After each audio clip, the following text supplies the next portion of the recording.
controls in international locations. Today I want to consider some of the issues around internal controls outside the United States and why your company's internal controls might require changes for different countries across the globe. However, this provides an opportunity for you to further operationalize your compliance program through internal controls more narrowly tailored to mirror your business practices and the reality on the ground outside of the United States. Every Chief Compliance Officer should consider entity-wide internal controls for a company. Under FCPA accounting provisions, insurers can be liable for the conduct of their foreign subsidiaries, even though improper conduct occurred outside the U.S. The scope of liability is based upon the insurer's incorporation of the subsidiary's financial statements in its own records and SEC filings. So, as with the use of third-party distributors to sell products, FCPA enforcement looks past the structure of the transaction and makes enforcement decisions based upon the substance. While a Chief Compliance Officer should expect, or at least hope, that internal controls outside the U.S. are of the same effectiveness as internal controls within U.S. business units and at the U.S. corporate office, unfortunately, that may not always be the case. It is often the case that corporate-level internal controls are stronger than those in foreign business units. There may well be several reasons for this. First, the company's chief financial officer may be paying closer attention to the corporate-level internal controls with the idea that the corporate-level internal controls are the final filter to detect issues. This follows partly from the focus most companies have on controls over financial reporting, which does not include all controls needed for compliance. A second reason is that many companies were built through acquisitions, resulting in many business units, both inside and outside the U.S., having completely different accounting system and internal control systems than in the corporate office. There is often a tendency to leave acquired companies in the state in which they were acquired, rather than integrate their controls and conform those to the current business units. After all, the reason for the acquisition was the profitability of the acquired company, and nobody wants to be accused of negatively impacting profitability. A third situation may exist at locations outside the U.S. that simply began as a sales office. Then the location gradually expanded its scope of operations to become a more full-scoped business unit with its own accounting and data processing functions. Unfortunately, it is not often the situation in which there was a master plan for internal controls as the location scope grew. Often processes were added internally and were usually designated by local personnel that in practice meant the country manager had total control over the financial affairs and was not really accountable to the corporate office. This can be particularly true as long as the country's business unit's profits continue. In these situations, there will rarely be a focus on preventative internal controls for compliance risks. The next area for inquiry is where should a CCO begin in any of the above scenarios. The initial step is to determine the extent of centralization or decentralization of the relevant processes, or to put it in another way, what is to the extent of the relevant processes performed in the corporate offices.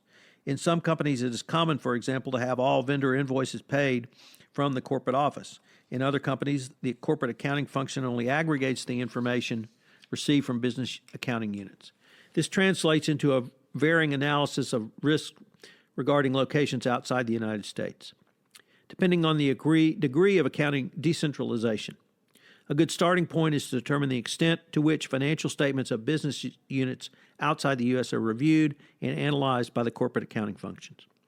This will provide good insight into whether corporate accounting function provides an element of internal control or merely serves as a data aggregator. The first step for a Chief Compliance Officer is to determine the possible universe of risks and assess the risks to result in a priority of how attention will be focused.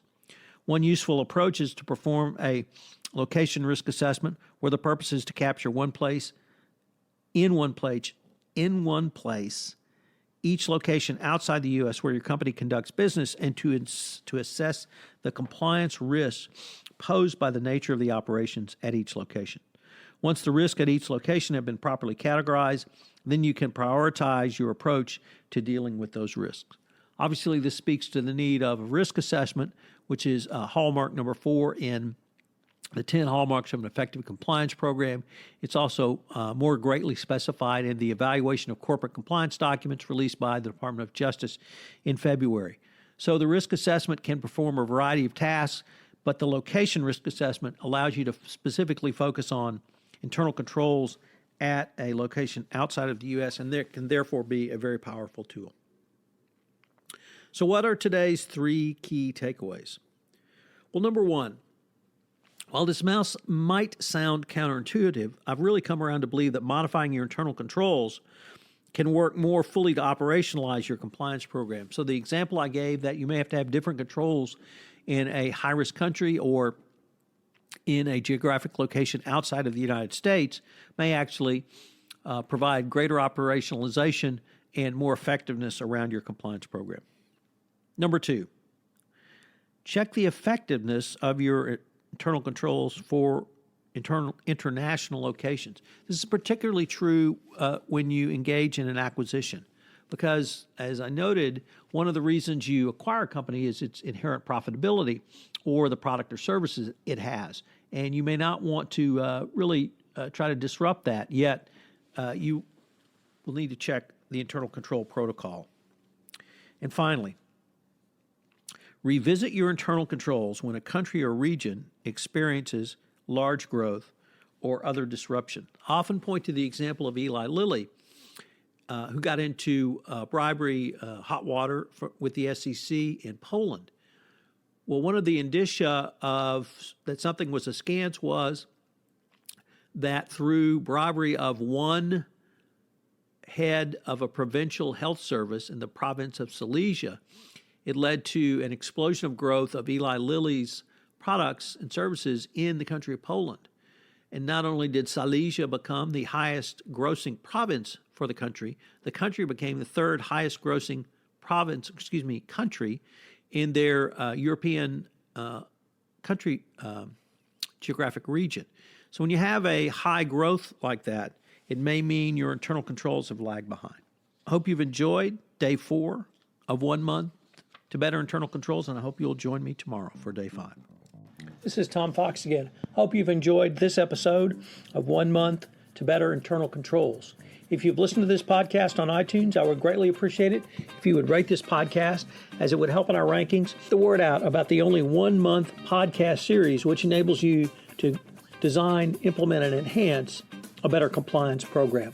Also, if you have any questions, please feel free to contact me at tfox@tfoxlaw.com.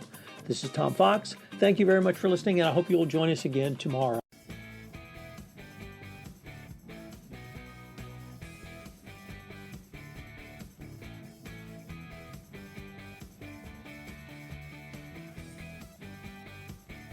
This production is a special production of the Compliance Podcast Network. I hope you will join me again tomorrow.